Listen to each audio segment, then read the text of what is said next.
Dear friends, आज हम flat foot के बारे में जानेंगे। इसके बारे में सबसे सिंपल डेफिनेशन होती है, फुट के जो अंदर की तरफ एक आर्च होती है नॉर्मल लोगों के अंदर, जिसको हम मीडियल लॉन्जिट्यूडनल आर्च बोलते हैं।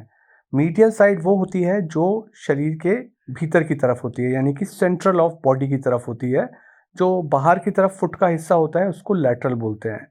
इसीलिए फुट के मीडियल साइड पे जो लार्च होती है, अगर वो एब्सेंट है तो इसका मतलब है कि ये फ्लैट फुट है। ये तो एक मोटी सी परिभाषा हो गई है। इसके अलावा हम देखते हैं कि जो बच्चे पैदा होते हैं तो शुरुआत में सारे के सारे बच्चे जो होते हैं फ्लैट फुट होते हैं, किसी के पैर में आर्च नहीं होती है। जैसे जैसे वो बड़े होते हैं, चलना शुरू करते हैं, 1 से लेके 3 4 5 इवन 6 साल तक की एज तक फुट में ये आर्च डेवलप होती हैं।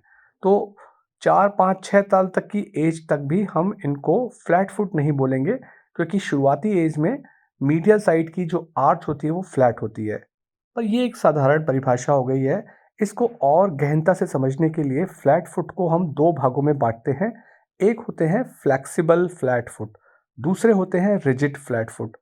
फ्लेक्सिबल का मतलब होता है कि जब आप पेशेंट को पंजों पे खड़ा होने के लिए बोलते हैं, टिप टो पे खड़ा होने के लिए बोलते हैं, या जब वो वज़न नहीं रख रहे होते हैं तो फुट में आर्च दिखती है, यानी मीडियल लॉन्जिट्यूडनल आर्च होती है, वो फ्लैट नहीं होता है।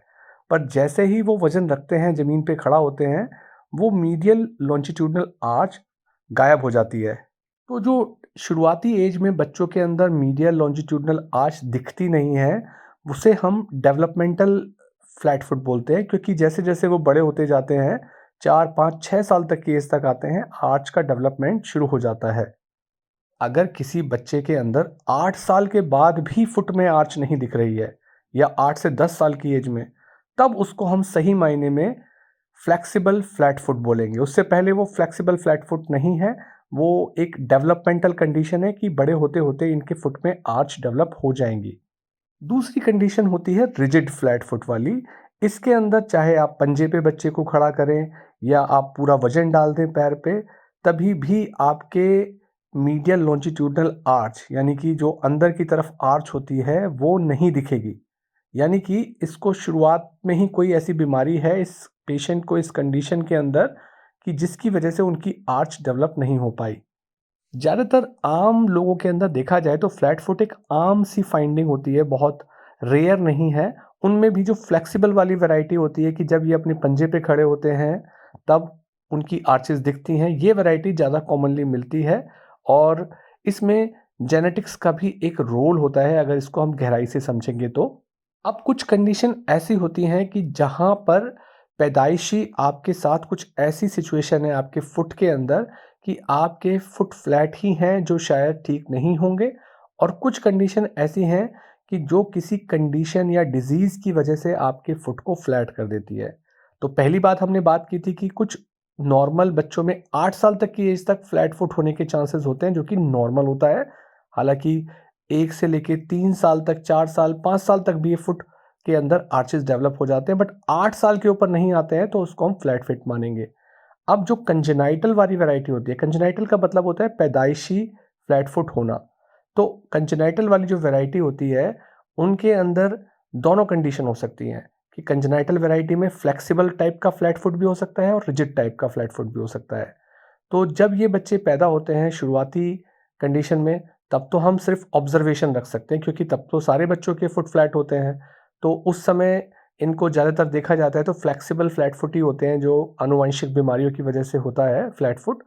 दूसरा रीज़न माना जाता है कि बोन या लिगामेंट के अंदर अगर लैक्सिटी है, किसी बीमारी की वजह से, किसी इमैच्योर नर्व और मसल के डेवलपमेंट की वजह से, या कई बार एक फैट का टिश्यू आ जाता है जो कि मीडियल लॉन्जिट्यूडनल आर्च, जो मीडियल साइड का लिगामेंट है, जो कि फुट के अंदर आर्च बनाता है, उसके अंदर बहुत सारा फैट इकट्ठा हो जाता है, उसकी वजह से भी फ्लैट दिखता है।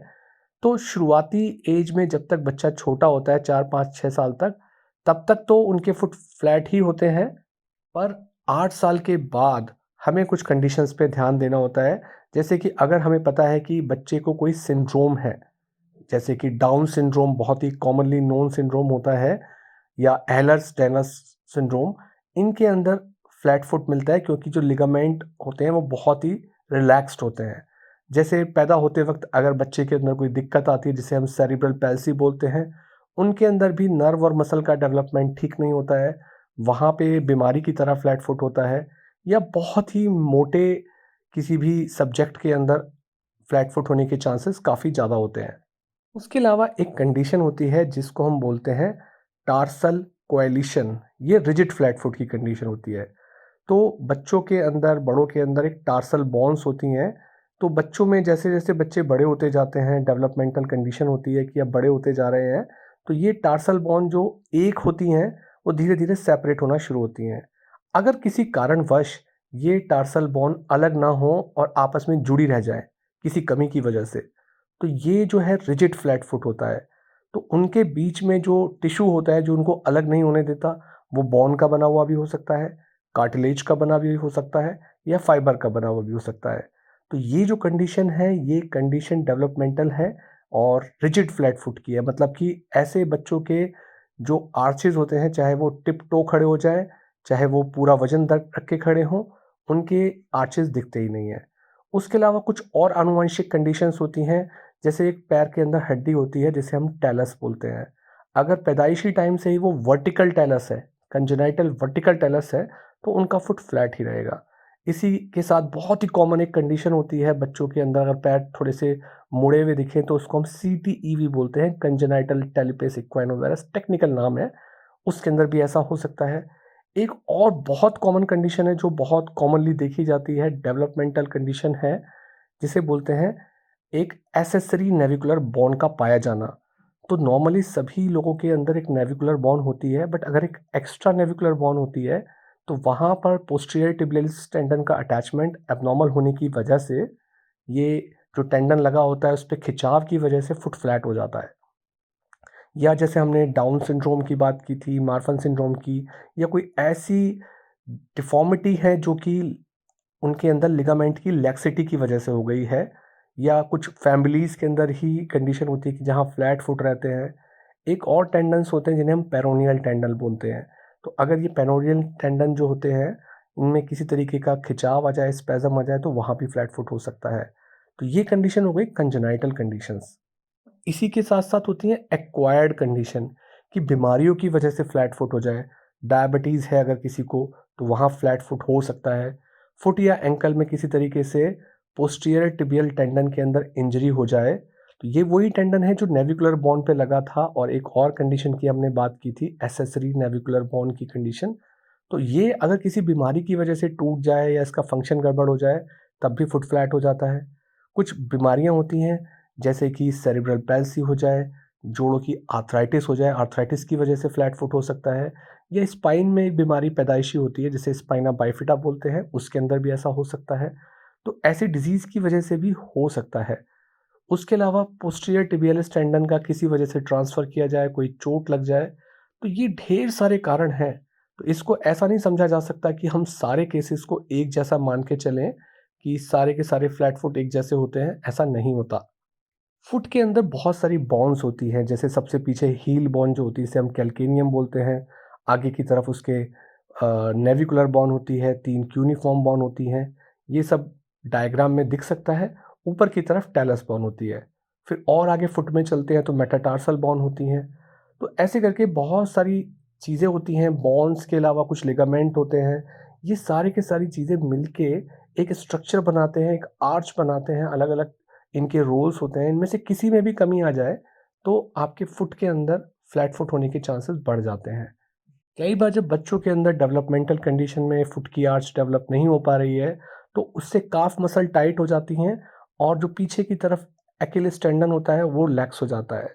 तो उसके अंदर भी प्रॉब्लम आने के चांसेस होते हैं। वैसे तो साधारणतः फ्लैट फुट में कोई सिम्टम्स होते नहीं हैं। जिस सिम्टम से पहली बार ध्यान जाता है वो होता है पेन का।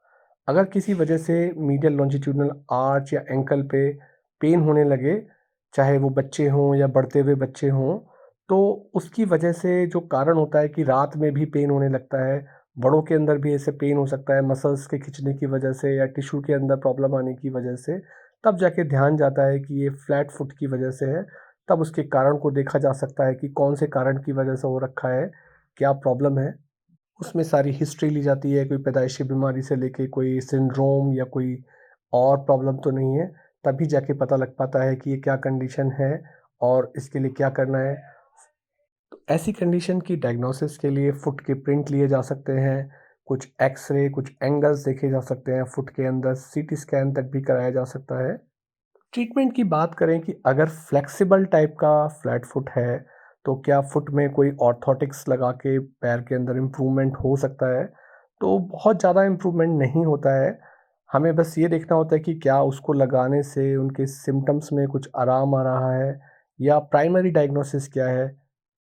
ऐसी कंडीशन में अगर ऑर्थोटिक्स लगानी भी होती हैं, तो ऐसे शू के अंदर एक मीडियल लॉन्जिट्यूडिनल आर्च सपोर्ट लगाया जाता है, जो टो वाला हिस्सा होता है, जहाँ फुट का टो वाला शू का टो वाला हिस्सा होता है, उस हिस्से को ब्रॉड और डीप होना चाहिए और एक टो ब्रेक होना चाहिए उस ऑर्थोटिक्स के अंदर, जो एंटीरियर 1/3 और पोस्टीरियर 2/3 जंक्शन पे होनी चाहिए।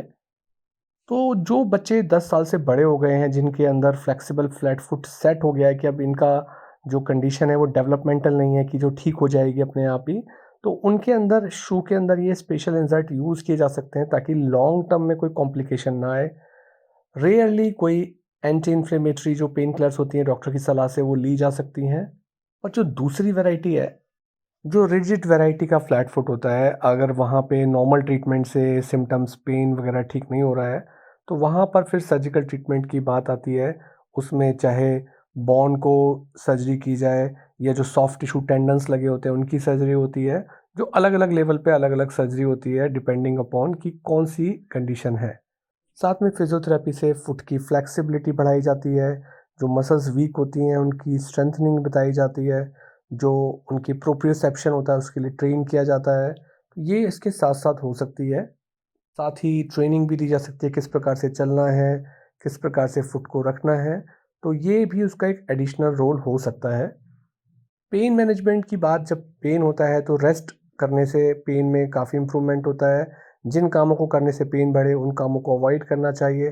ठंडी सिकाई करने से, थोड़ी मसाज करने से, कभी-कभी जो एंटी इन्फ्लेमेटरी मेडिसिन्स होती हैं उनको लेकर, अगर फिज़ियोथेरेपी कराई जाए तो अल्ट्रासाउंड लगाने से थोड़ा-सा पेन में रिलीफ़ आता है।